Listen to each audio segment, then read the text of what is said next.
Hi, y'all. So we're going to be talking about a few different ways that you can start improving your budget and making your budget actually work for you and for your real life. The first thing is that if you have no idea how much money you are actually spending and what you're spending that money on, the first thing you're going to have to do is track your spending. I know that's not fun, and I know you definitely don't want to hear that, but it's the truth. You're not going to be able to create and stick to and manage an effective budget if you don't first know where your money's going. So the first step to do is for the next 30 days, track your spending. Track every single penny that you are spending, regardless of how you're spending that money, regardless if you're using a debit card, a credit card, or cash.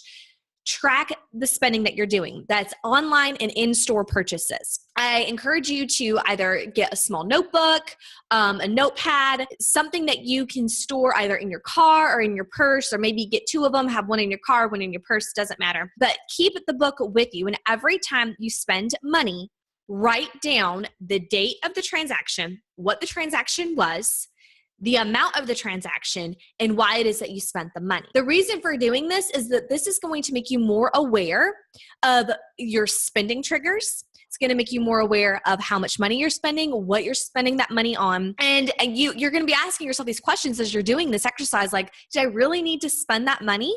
This is a great challenge for you in order to either get control of your spending if it's out of control, and just honestly, just so you know how much money it is that you are in fact spending every single month. So once you know how much it is that you're spending and where you're spending your money at, you can then go through and figure out, okay, how much income do I have every single month? How much money is going out every single month in the form of expenditures? Where can I cut?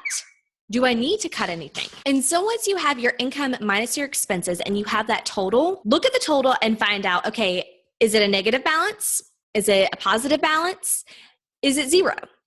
The key to budgeting is that you have a zero balanced budget. A zero balanced budget is exactly what it sounds like. It is your income minus your expenses equals zero. Now, this doesn't mean that you're spending all of your money. This just means that all of your money has a job.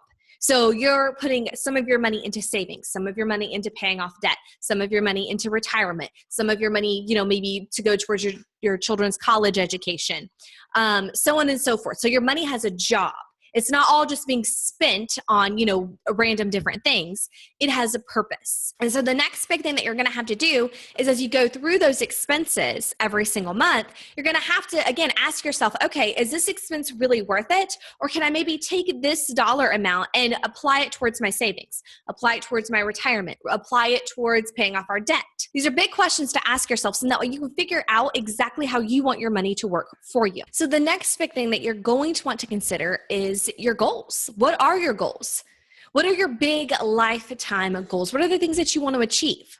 Because the chances are the way that you use your money today is going to impact those goals that you really, really, really want for your future. So if you're planning to want to send your kids to college right now, if you start saving and managing your money well, you might be able to afford that for your children. If your goal is to retire well, once again, you've got to start saving now. So you've got to make sure that you're managing your money well now. If maybe your goal is to travel the world, money is the key to doing that. After all, plane tickets, trains, a bus fare, all of that costs money. Maybe your goal is just to stay home with your kids.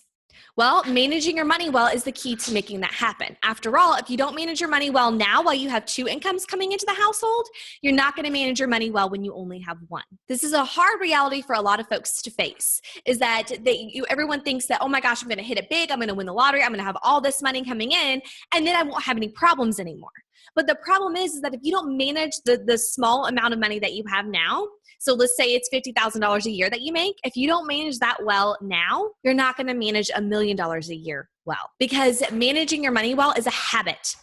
All habits take time. They don't happen overnight. And so you're going to develop these habits over time by making these great money decisions for your household.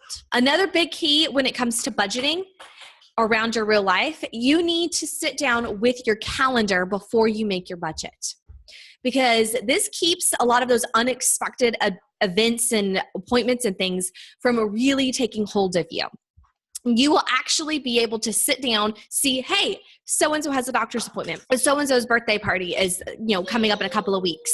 You'll be able to see all of those things at a glance and be able to put those into your budget. So then that way your budget doesn't become wrecked later on. Now, the next big thing that everyone always asks me is, well, where do I put my budget? There's no right or wrong answer here. I actually strongly encourage you that if you are really struggling with budgeting, that you first just do the pen and paper method. The reason for this is that there's something, something just happens when you're actually writing it down and you're seeing the numbers and you're putting that pen to paper. Something happens in your brain. It's just like, the teachers always say that, hey, if you take your notes in your own handwriting versus typing them out, you tend to retain the information better.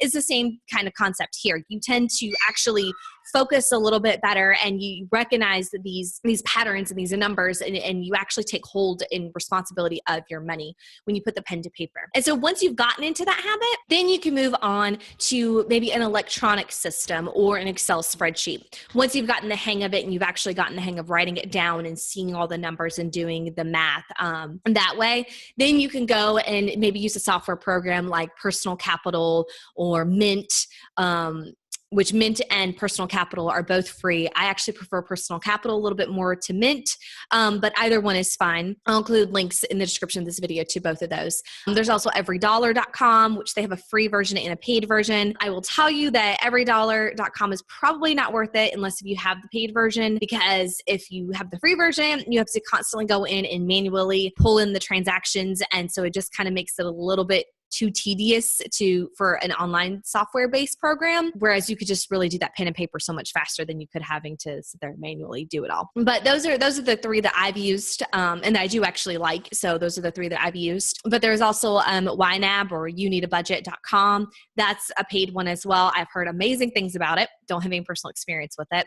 But there's also just your basic Excel spreadsheet and once again, pen to paper. I use my budget binder. I have my own printables. I'll include a link to that as well that I use for our household. That just makes me happy. I like pen to paper better than I do software or Excel spreadsheets because I tend to just put it too much on autopilot and not pay attention to our money. And then that always gets us in trouble when that happens. And so if I'm proactive and I'm doing it every single month at the beginning of the month in my budget binder, I'm a lot more cognizant of what's happening with our money. But once again, this is your money and your budget. So you must budget for your real life. So make sure that you're tracking your spending, especially if you have no idea how much money you're spending. Make sure that you are trying your best to get to that zero balance budget. Make sure you're sitting down with your calendar before you create your budget. So then that way you don't have any big surprises that end up showing up. And make sure that you are picking a budgeting method that works for you. So whether that's software or that's pen to paper, make sure you're finding a budgeting system that works for you and for your family. And it might take you a couple of months and a couple of trial and error before you find one that really works. Don't give up just because one didn't work. And don't try to do several of them at the same time. Give at least 2 months, 2 to 3 months to one system. If it doesn't work very well for you, then switch to another system and give it another 2 to 3 months to see how it works. Make sure you give it a little bit of time for it to kind of take hold and go to work before you just give up.